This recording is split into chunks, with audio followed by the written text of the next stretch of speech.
Muammolarimiz nimada? Spirtli ichimliklar. Hozir bizda Red Bull bor.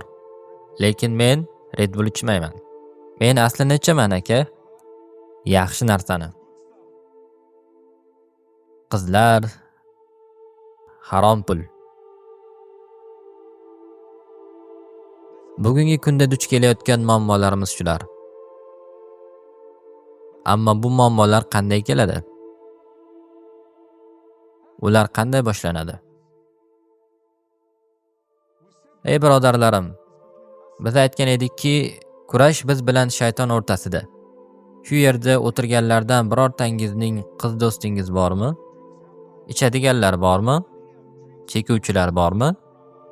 Giyohvandlik qiladiganlar.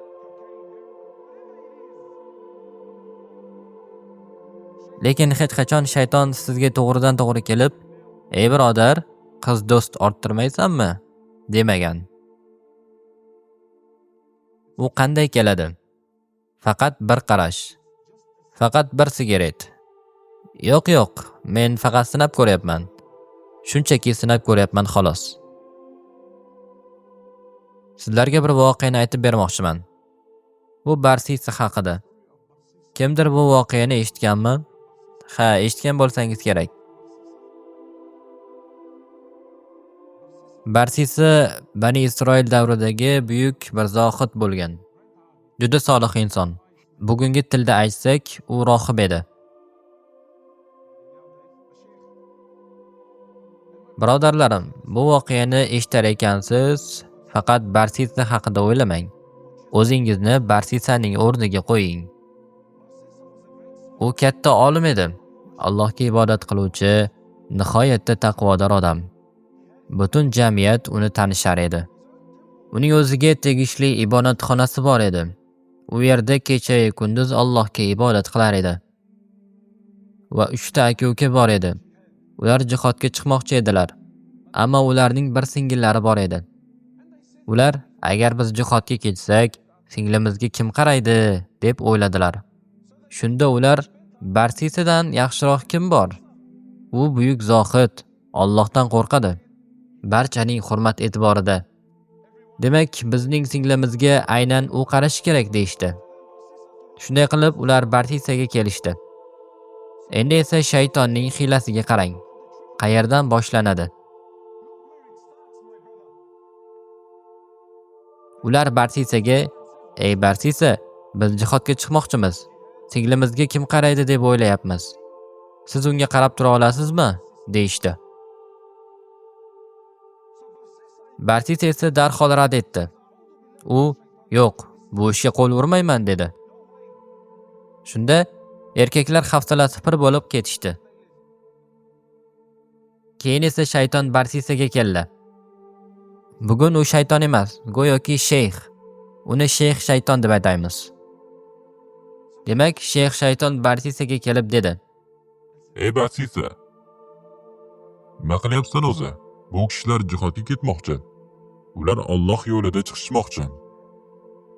Agar sen singillarga qaramasang, yana kim qaraydi? Sen Barsisa, eng ulug', eng taqvodor odamsan. Agar ular uni boshqaga topshirishsa, nima bo'lishini o'ylab ko'r."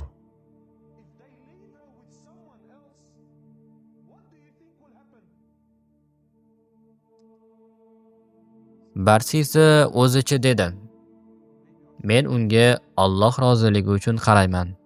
Faqat bu birodarlar jihodga chiqyapti. Shuning uchun." Mana, shaytonning hiylasi. Ey birodarlarim, shayton sizning eshigingizni taqillatganda, sizdan uni to'liq ochishingizni istamaydi. Unga faqat kichkinagina yorug' yetarli. Kim ekan deb shunchaki bir nazar tashlashingizni istaydi.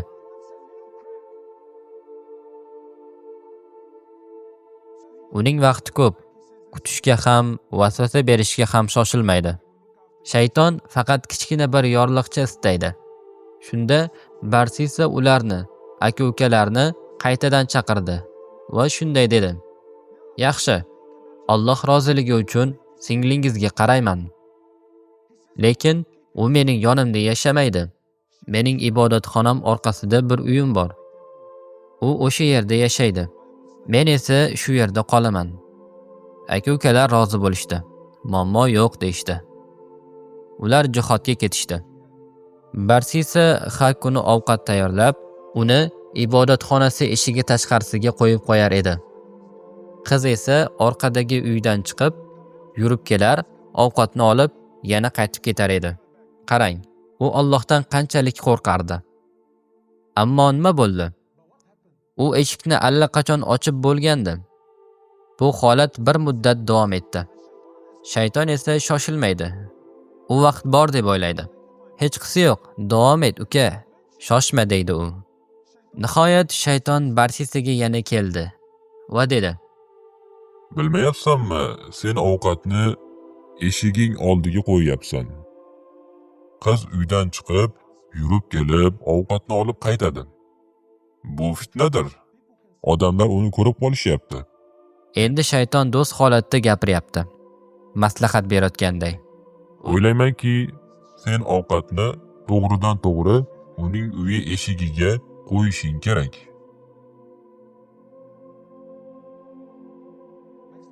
Barsisa borib, uning eshigini taqillatadi.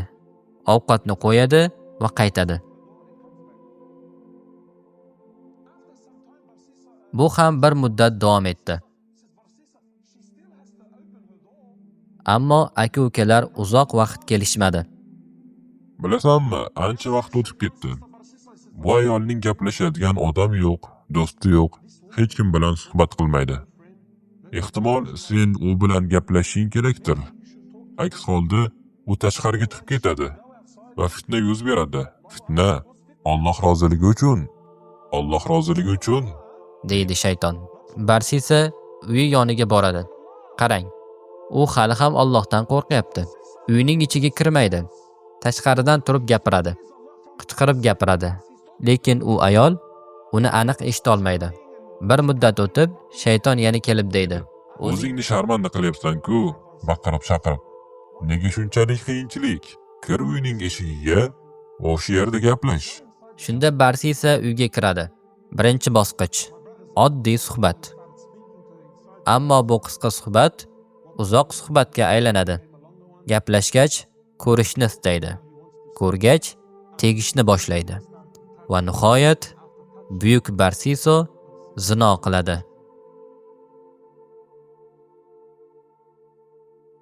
Bizlarning oramizda balki zino qilmaganlar bordir. Lekin biz ham Barsisadagidek yo'ldan borganmiz.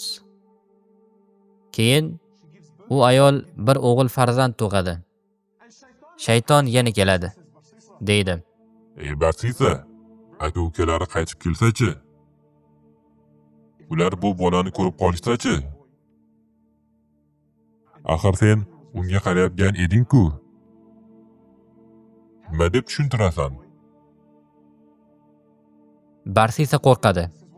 Endi nima qilaman deydi. Shayton aytadi: Bolani o'ldir, dalilni yo'qot, guvohni yo'q qil. Shunda Barsisa bolani o'ldiradi. Endi bizda nima bor?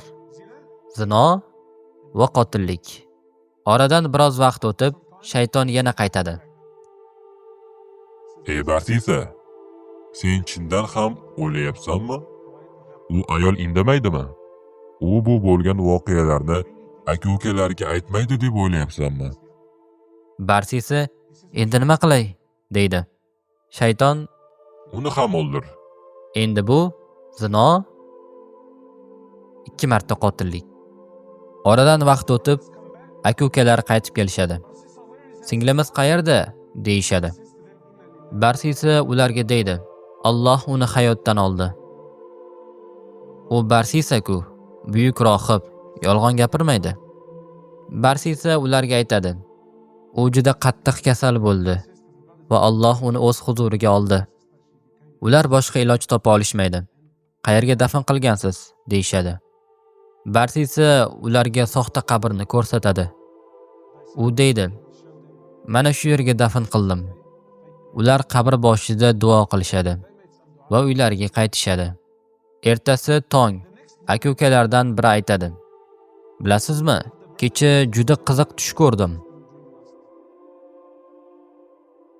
Ikkinchisi aytadi: "Men ham g'alati tush ko'rdim." "Nima ko'rding?" "Tushimda ko'rdimki, bizning singlimiz kasal bo'lmagan. Aksincha, u homilador bo'lgan, bola tug'gan va u ham, bolasi ham o'ldirilgan.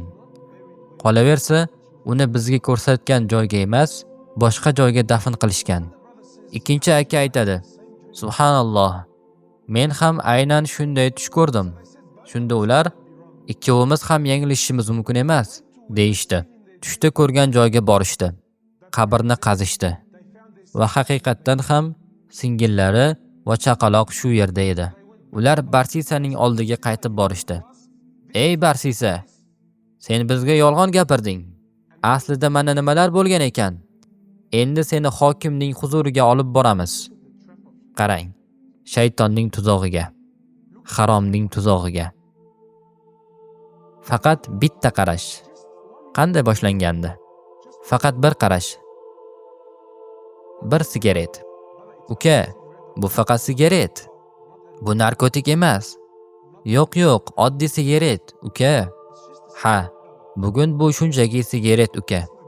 Bugun bu faqat bir qarash, uka. Bugun faqat bir SMS siz bilan u o'rtasida. Bugun u faqat Facebookdagi tanish. Lekin ertagachi? Ertaga bu nimalarga olib kelishini sen bilmaysan. Tasavvur qiling. Men va siz bir yo'lda ketyapmiz. Agar men yo'nalishdan atigi bitta daraja og'sam, faqat bir daraja, bu bilinmaydi. Lekin masofa uzoqlashgani sayinchi, yo'l uzoqlashgani sari shunchaki bitta darajali og'ish asosiy yo'ldan qanday yiroqlikka olib borishini o'ylang.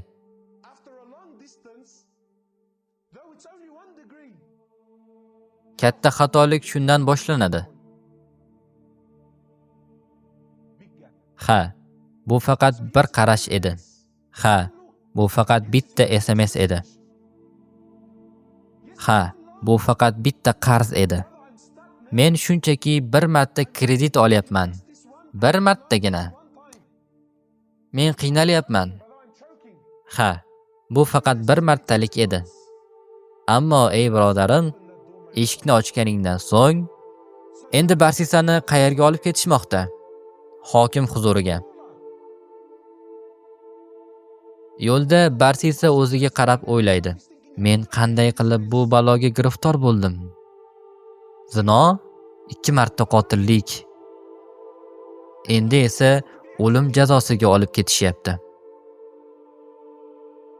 Hokim huzuriga olib kelishganida shayton odam qiyofasida Barsisaga keladi. "Ey Barsisa, sen meni taniyapsanmi?" "Yo'q, tanimayman", deydi u. Shunda shayton aytadi: "Ey Barsisa, bu baloga seni men soldim. Endi esa seni undan faqat men qutqara olaman." Qarang, biz ilgari nima degan edik? Shayton sizga qachon keladi? Inson eng ojiz paytda va u nima qiladi? Yordam taklif qiladi. 50% emas, 100%. Barsisa kim edi? Oddiy odam emas edi. U olim edi, solih inson edi. Lekin bir marta shaytonga eshikni ochdi. Aslida eshikni ham ochmadi. Faqat ko'z tashladi xolos. Bugunchi, bugun bizda oddiy eshik yo'q, darvozalar ochiq. Eshiklar, oynalar, har narsa ochiq. To'la ochiq. Shayton aytadi: "Ey Barsisa, seni bu holatdan chiqaraman. Men senga najot yo'lini ko'rsataman." Barsisa, iltimos, nima bo'lsa ham ayting. Meni bu yerdan olib chiqing.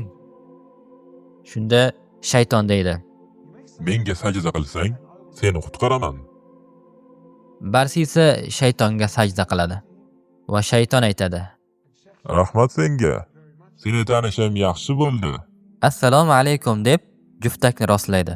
Keyin esa Barsisi xoshga osiladi va o'ldiriladi. Uning hayotidagi oxirgi amali nima bo'ldi? Shirk, kufrning eng yuqori darajasi. Lekin qanday qilib? Eng yuqori darajadagi xatoga olib borgan yo'l qayerdan boshlandi? Bitta eshikni ochishdan. Barsisi uni kim uchun ochgandi? Alloh roziligi uchun. Lekin natijani ko'ring. Qayerga olib bordi? Ey birodarlarim, atrofda ko'plab yoshlarni ko'ryapman. Men sizga bu halol, bu harom demoqchi emasman. Bu sizning ishingiz. Xohlaganingizni qiling. Ammo birodarim, eshikni kimga ochyapsiz? Kimga yo'l ochyapsiz? Shuni bilingki, shayton sizning dushmaningiz. U sizdan aqlliroq. Siz uni yenga olmaysiz. Shayton qachondan beri bor? Odam alayhissalomdan oldin. Unda katta tajriba bor. Shayton islom haqida siz, men va barcha ulamolardan ko'proq bilimga ega. Agar dunyodagi barcha ulamolarni bir joyga to'plasangiz ham, shayton ularning hammasidan bilimli. Ey birodarim, shayton bilan o'yin qilma. Hayoting bilan hazil qilma. Tavakkal qilma.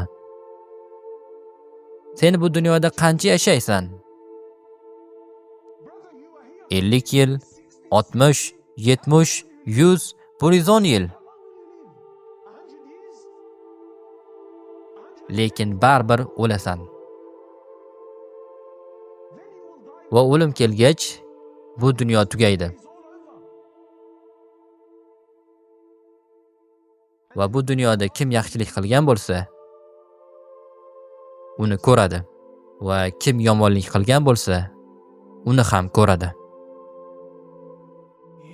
كمثل الشيطان إذ قال للإنسان اكفر فلما كفر قال إني بريء منك إني أخاف الله رب العالمين فكان عاقبتهما أنهما في النار خالدين فيها وذلك جزاء